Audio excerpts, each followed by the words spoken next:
Hey everyone, welcome back to the channel. Today we're doing a game guide on this amazing game called Dune Spice Wars. Now, Dune Part 3 is coming out in December. We've got Season 2 of Dune Prophecy, which is an amazing show, by the way. You should go check it out, coming out this year. So we've got a lot of Dune content coming out this year, and it's been agonizing waiting for the Dune Part 3 and Dune Prophecy Season 2. So I was like, what other Dune content can I consume? I love video games, so let me go check out the Dune video games and see if there are any that I like. And I found one. Dune Spice Wars is amazing. I don't even really play strategy games a lot. I'm more of an RPG, CRPG kind of person. But I really enjoy this because there's a lot of depth and complexity to this one. And you can win without using your military at all. So that fascinated me.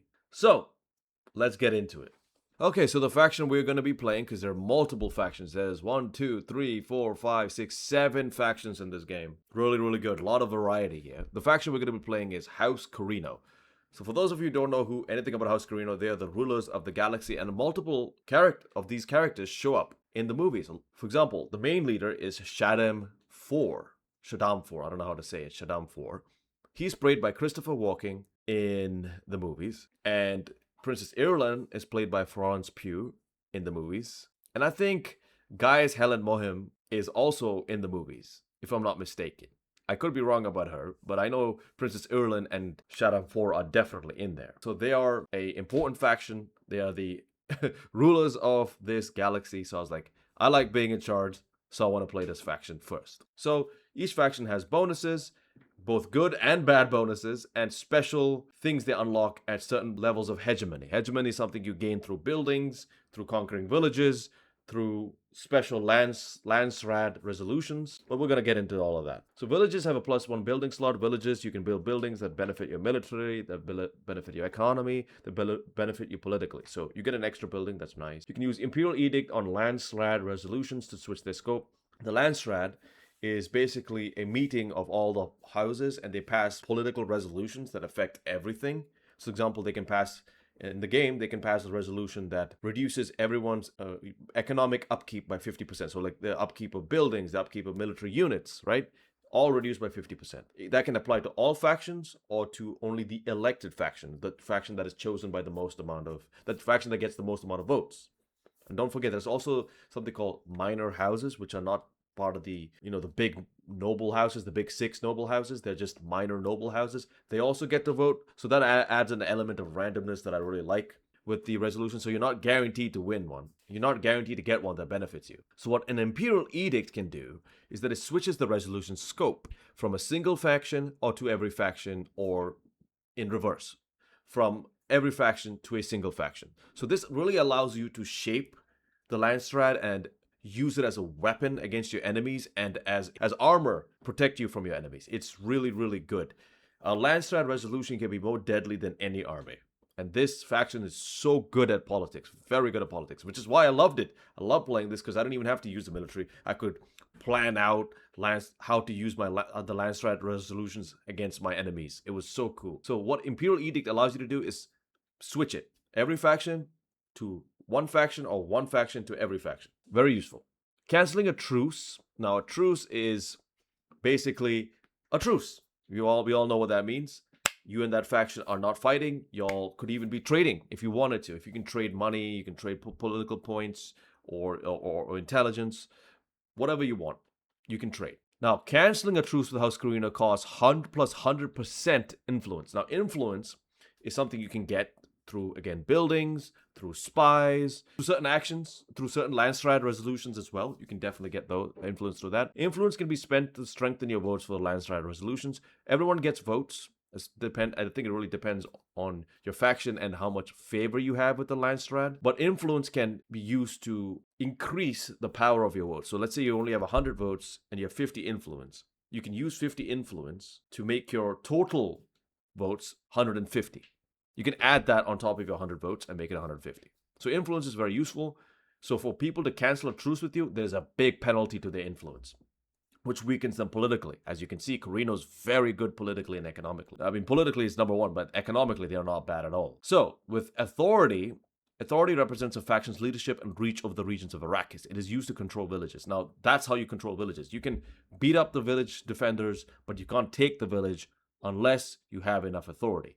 Now, this is where I'd say Corrino's weakness comes in. Authority cost to annex a village. Now, annex is taking the village for yourself, is increased by 200% more by distance from Imperial base. Imperial base is your main base. And that is usually put on in a village space. Like you can raise a village and put a base there. And at the start of the game, you get one base that is just put randomly somewhere on the map. Corrino is not good at just conquering villages after villages after villages after villages and just spreading across Arrakis, across the territories of Arrakis. They have to be more tactical because there's only so many villages they can take. But lucky for you, you can deploy multiple Imperial bases based on the bonuses you get after conquering a territory, if you pick the right ones, and based on hegemony. So there are ways around it, but this faction struggles with massive amount of conquering. They're not a conqueror. Direct conquerors, at least. They're more political and economical than military. So, as you can see, with 5k hegemony, you can use a main base deployment on and Corrino and neutral villages, so you can add an extra base. So, offer an Imperial mandate, giving Sardaukar to another faction. Sardaukar, very powerful units, extremely powerful. They might even be the strongest in the game, but they cost a lot of money to upkeep and to hire. Oh, I shouldn't say hire, to get. So you can give 2 of them to a faction for a price, and every time they kill someone, you get a little bit of influence. So yeah, again, politically beneficial. At 10k, destroying the main base of a faction in conflict with House Corrino for more than 50 days gives a second use of main base deployment. So if that main base, the way I interpret this, because I've never really tested this out, because like I said, I don't think House Corrino's strength lies in the military. I think it lies in politics and the economy. The way I interpreted this is that if you destroy a main base that's been around for more than 50 days, you get to deploy another Imperial base. Okay, that's pretty cool. But again, I don't really need to use it. Every kill on the territory of a faction in truce gives 15 influence. Okay, so now here we are. Here are the objectives, right? So you need to own 10 territories, and you just need to complete 2 of these. You can defeat both of them, win the game. You can do these. You can ally with the Fremen and destroy, or ally with the Fremen and own territories. That's what I'm doing, because, you know, I'm like a nice emperor. I don't want to destroy everybody. I just want Arrakis to be mine, you know. And also want to be nice to the Fremen, and also own 10 territories. So let's just say I want to pick a territory. Eeny, meeny, miny, mo, I choose you, right? So if you notice, you get to pick 2 counselors. These counselors will determine your playstyle in capturing this territory. Now, each territory, I would say, has different bonuses. Like, for example, liberate or capture at least half of Akazi's regions. Eliminate the Akazi hero.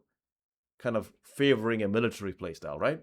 Secondary objectives. Avoid paying the guild fees. Now, you have to pay guild fees because as you farm spice, you have to pay the spice guild or the spacing guild. That usually gives you bonuses. And if you don't pay them, that gives you negative bonuses. So one of the objectives is to avoid it and get it. So it gives you special rewards there.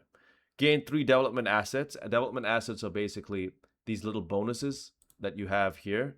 Like you see more water, more money, more fuel cells, which allow you to build mechanical units, like, you know, drones and stuff. They're pretty useful. So, back to this. Pick 2 counselors. So, Princess Irulan. Every non-major village building can be constructed 1 more time anywhere. Now, you might see this and be like, just 1 more building, what difference does that make? A big one. Because an extra building in every freaking village is super powerful. And if you can build 2 of the same building, which means if a place has, let's say, a village bonus, villages have these different bonuses. Some favor economy, some favor military, some favor political. You can build 1 more of that building. So you can really double the bonuses you get from any village. It's extremely powerful, and it scales really well, and it's useful in every playstyle. That's the thing. You want to be a military? You need her. You want politics? You need her. You want economy? You want to win through economy? You need her. So Princess Irulan is the best counsel, I would say. Zumgaram is the head of the Sardaukar, so you know what he's about. Military units have plus 15 power per faction in truce. Power is damage inflicted with each attack. So it increases the damage of your military units to up to 45%, which is insane. Propose an Imperial mandate has no cost. This I'm like, okay, I guess, because it costs about 500 gold to give Sardaukar to a faction in truce. But it's not that much money, so this doesn't really scale that well. So if you're going for pure military, you can use this, but I still don't think he's that useful. Guys, Helen Mohem is very powerful, because I think she plays to the strength of House Corrino very well, which is politics. Every Corrino vote placed on a resolution affected by an imperial edict counts double. Now, this is ridiculous. Now, think about this. As you know, I've already explained what an imperial edict is. So, if you put an imperial edict on a landslide resolution, and you're like, okay, I will really want to win this one.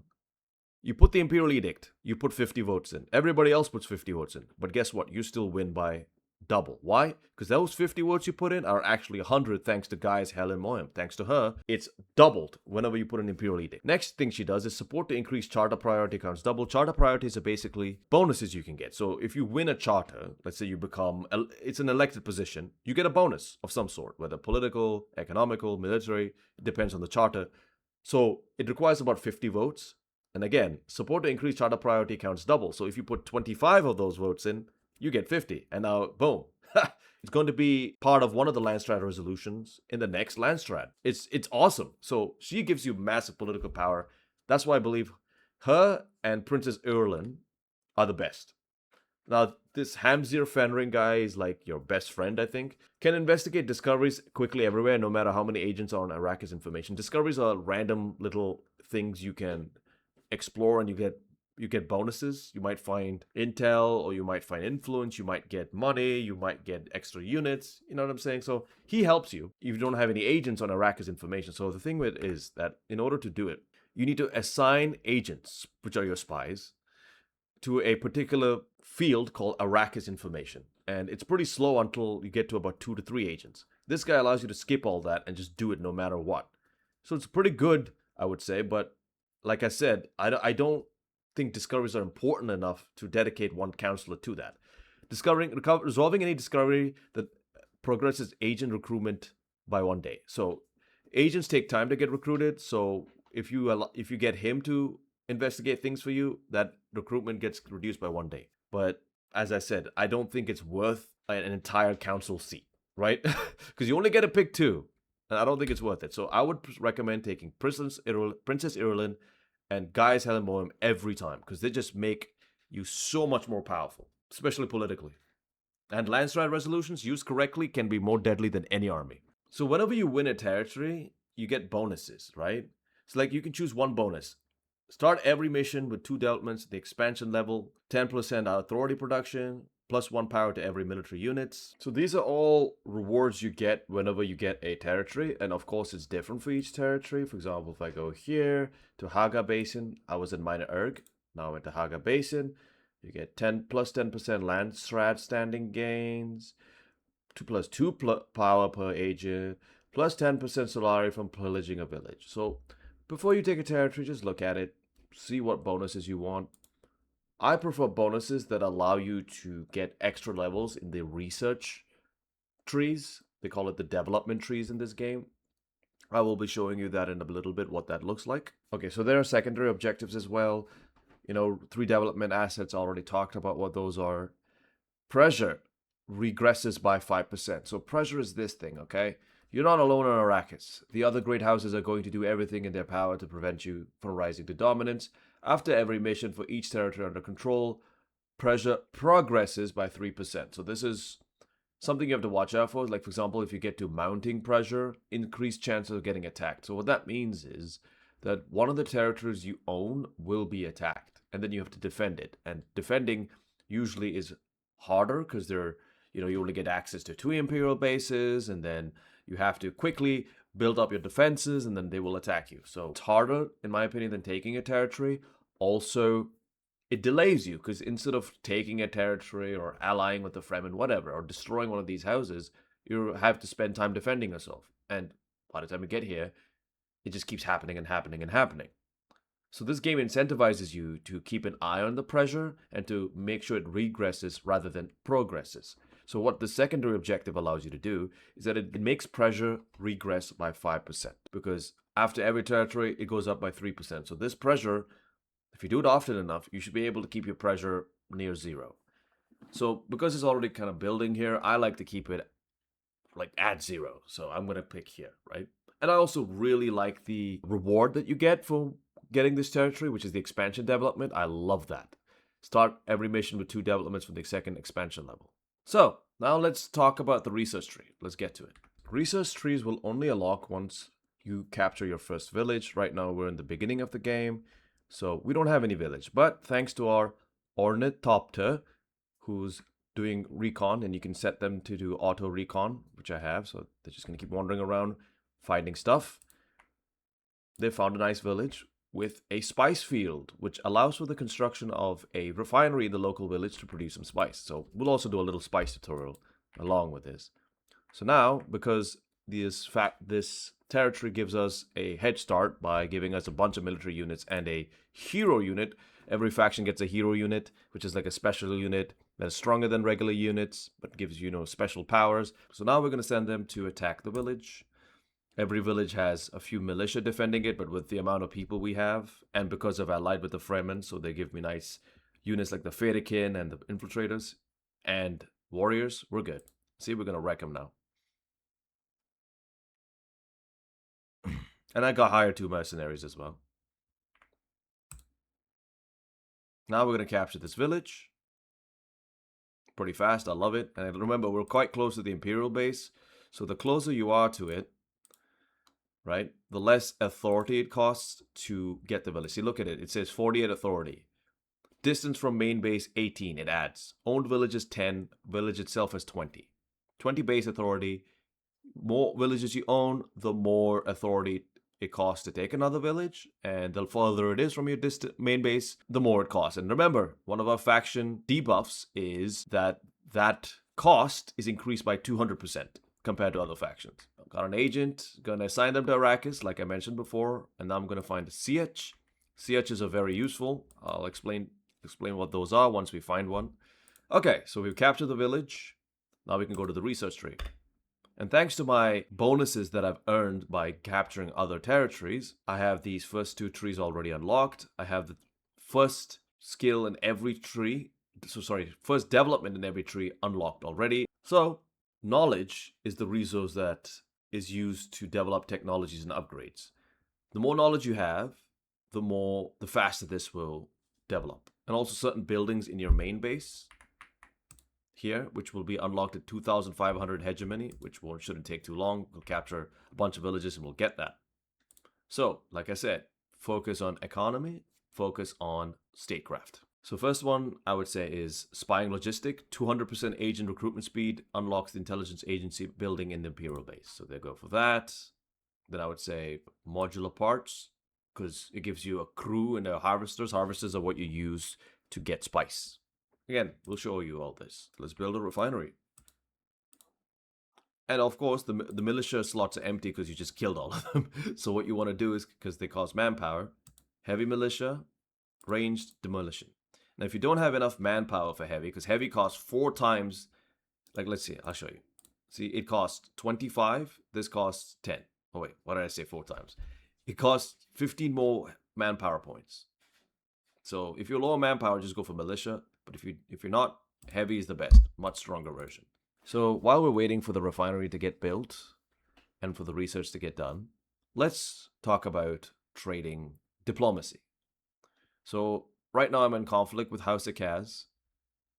I can do a non-aggression treaty, which is really nice. +4 land strat standing after every council while a truce is active.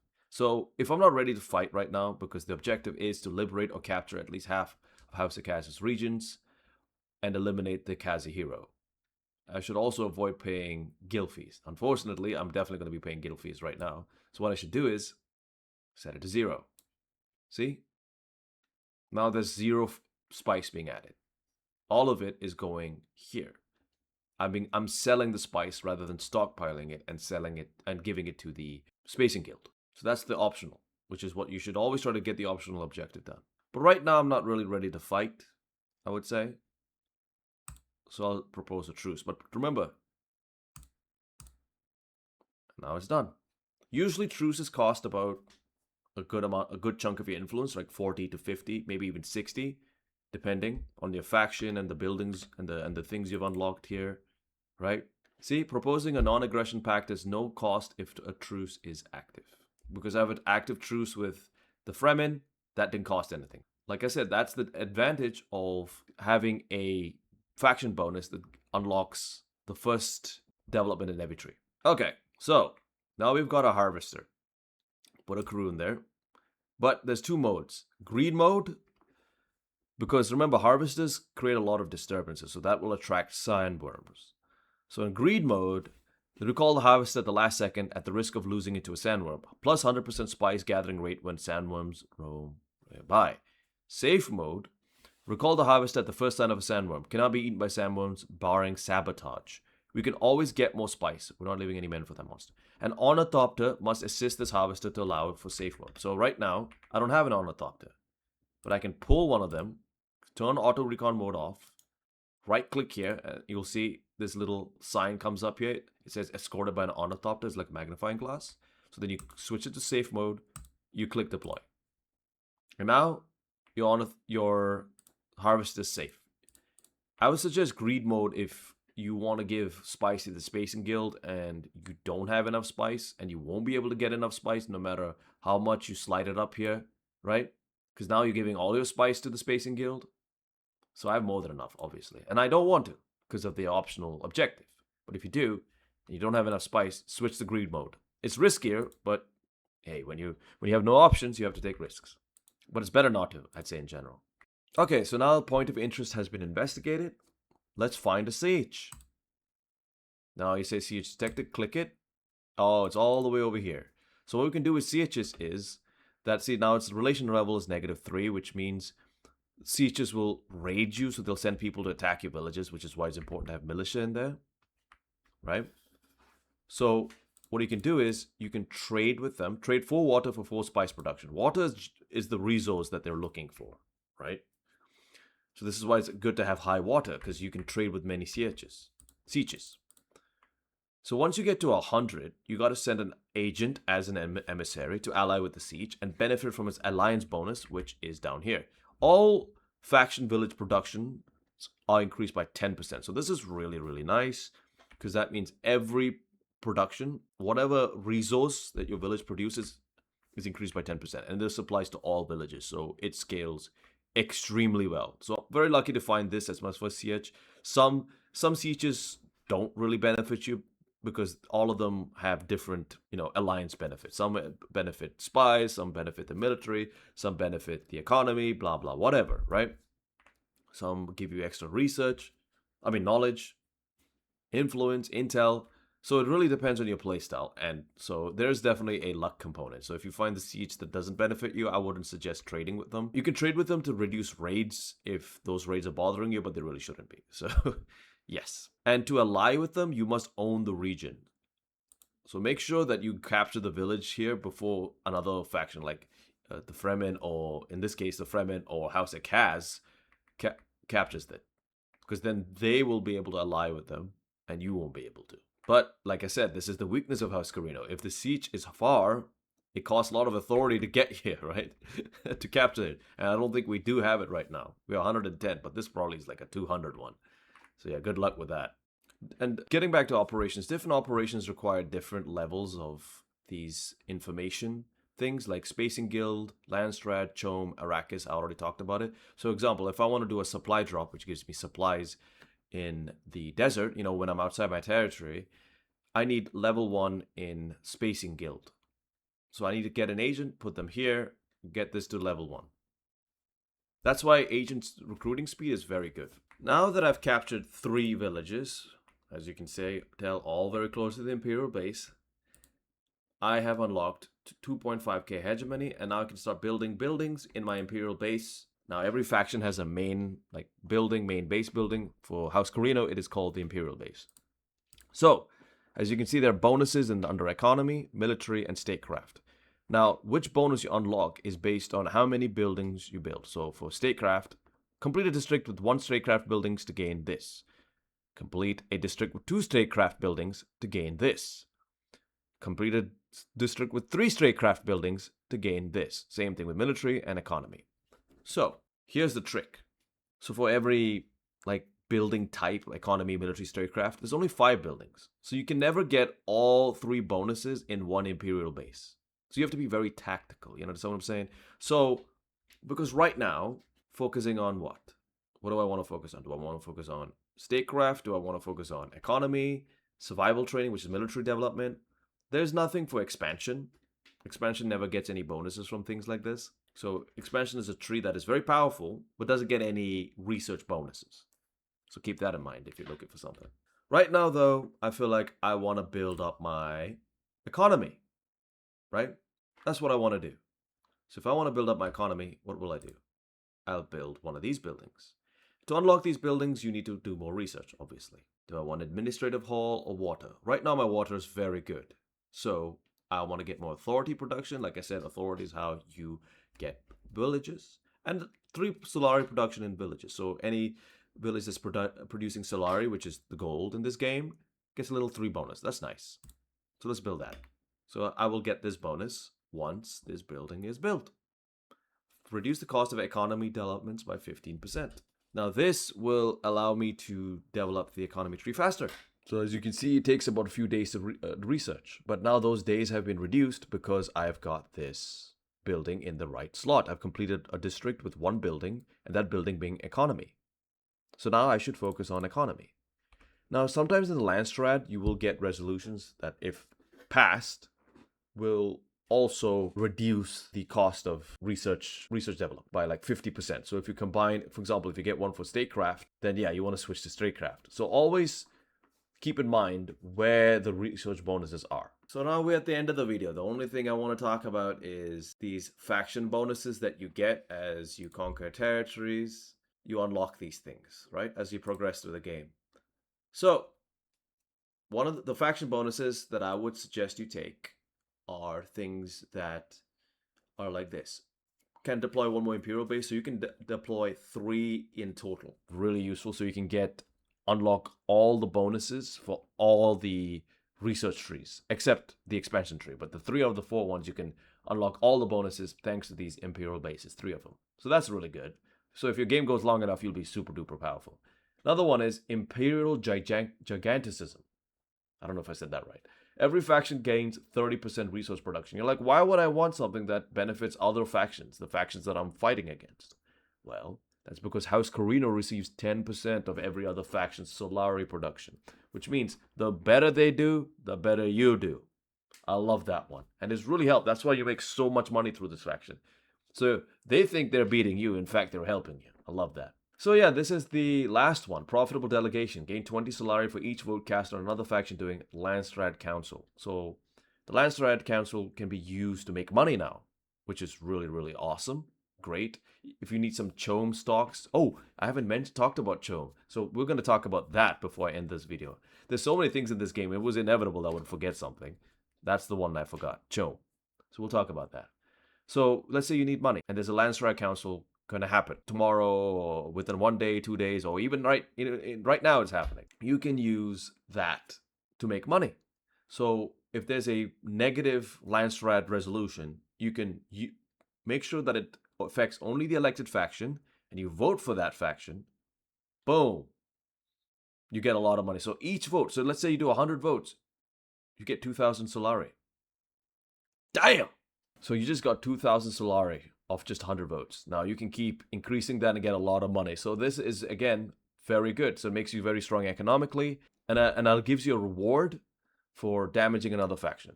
Another thing you want to focus on is agents. Agents are very useful, as I've explained. They give you authority, they give you manpower, they give you influence, they give you like money.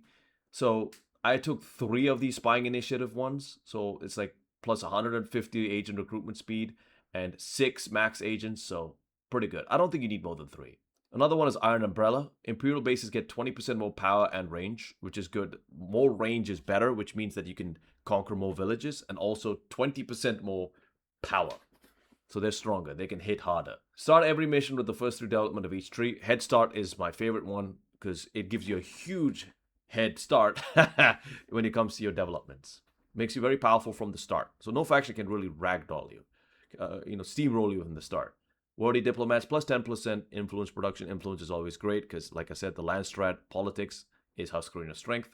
Spying Vanguard, start with an agent, which is awesome because you can put that agent in the Arrakis slot and you can start discovering things from the beginning. You don't have to wait to capture a village. Intelligence support, plus 2% power per agent, so now your military is also strengthened. It's good to have at least 1 or 2 of these territorial bonuses that benefit your military, because you don't want your military to be weak as hell, because you might have to defend yourself against a faction that's being aggressive to you, especially if you're playing on a higher difficulty.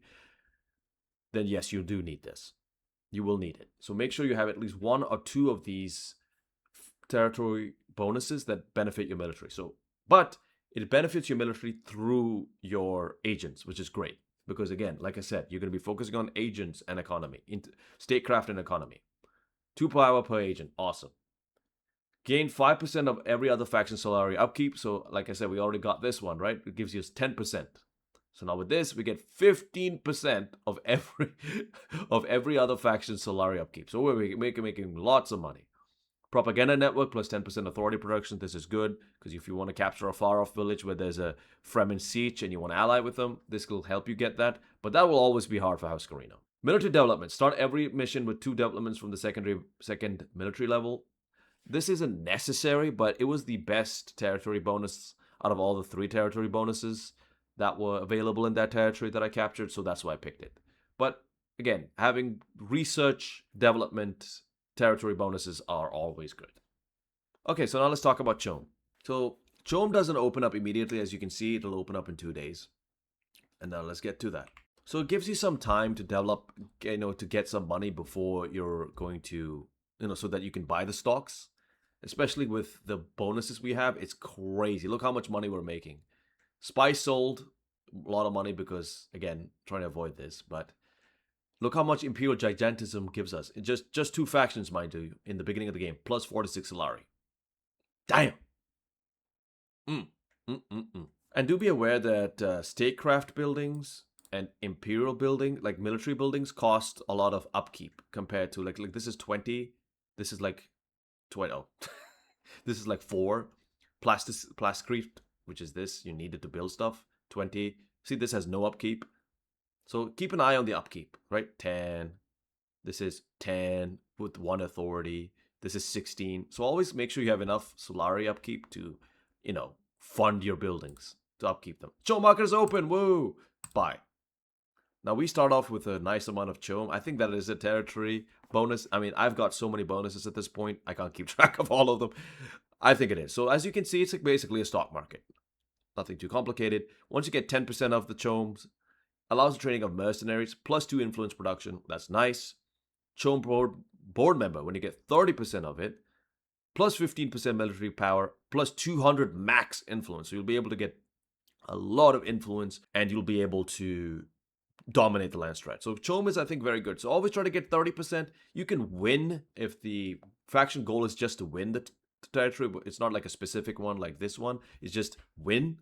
Then you can win it by getting 50% of the available shares. But remember, other houses will be also buying CHOAM shares. The CHOAM market will go up when you buy them, and it'll go down once the Spacing Guild takes Spice. The CHOAM market just drops because a lot of shares are released in the market. So yeah, keep an eye on it. Don't keep buying and buying and buying. Look, notice how it's jumping up now. So don't buy now. Don't. Because it's not worth the money. If other people buy it, cool. Because now they've spent a lot more money than you have in buying CHOAM. So over time, you'll win. You'll get more. See? Okay, see? My building is done. So now I want to get a statecraft bonus. So which one? 150 votes? Or 3 influence production plus 5 intel. I like this for Corrino. I like this a lot because we get so much influence. Influence can be used instead of votes, and we don't need as many votes as other factions because of thanks to Gaius Helen Moem, who gives us basically double the votes when we put an Imperial Edict. So we don't need as many votes as other factions. And influence is just nice, and the intel production is awesome because that allows us to get more operations, So I would say just use the 2 district bonus for statecraft.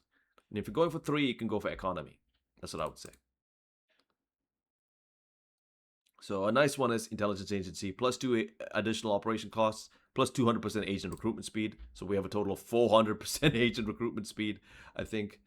Yes, actually, yes, because this 200 plus 200, yes, 400%. So awesome.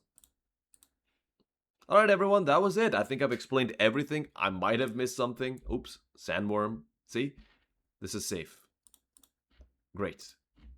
Anyways, I think I've covered everything. Everything that's there in this game. This is a very complex game with a lot of features, but they work together really well. And it's not that difficult to learn, to be honest. I was a bit intimidated, I would say, by the amount of features in this game, but I found them not too difficult to learn. The game explains things very well. It's very intuitive. And yeah, I think it's a great game for those of you who are waiting for Dune Part 3 and you're into video games. Check this game out, man. And it's very relaxing. It's not stressful. This is a great game to play once you come back from your job, especially if you're working a very stressful job or if you're just stressed in life in general. This is just a great game to play. So I find this is a game I like to play before I sleep. It helps me relax and do something before I sleep, something relaxing, something enjoyable, and then I fall asleep. So yeah, this is great. This is like better than NyQuil. Alright, everybody. See y'all on the next video. I hopefully you enjoy the guide. I hope this convinces you to play this game and play House Corrino, which is an awesome faction. See y'all.